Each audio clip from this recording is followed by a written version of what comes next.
भारत के चार्टर्ड तैयारे की कराची एयरपोर्ट पर लैंडिंग। तैयारे ने भारत के हैदराबाद दक्कन से उड़ान भरी और कराची के जिन्ना इंटरनेशनल एयरपोर्ट पर लैंड हुआ। इस तैयारे में 12 अफराद कराची से दुबई रवाना हुए।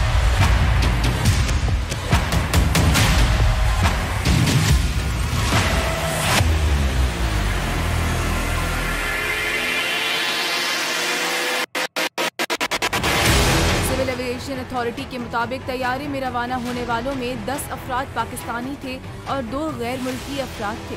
GDA से ताल्लुक रखने वाली मेंबर कौमी असेंबली सायरा बानो ने बताया कि 4 भारतीय फ्लाइट की पाकिस्तान में लैंडिंग हो चुकी है।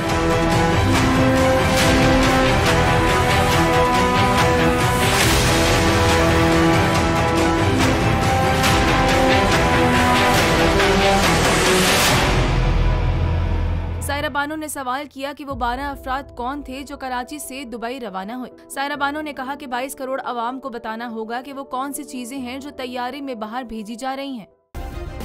सब्सक्राइब करें और बेल दबाएं ताकि कोई खबर रह न जाए।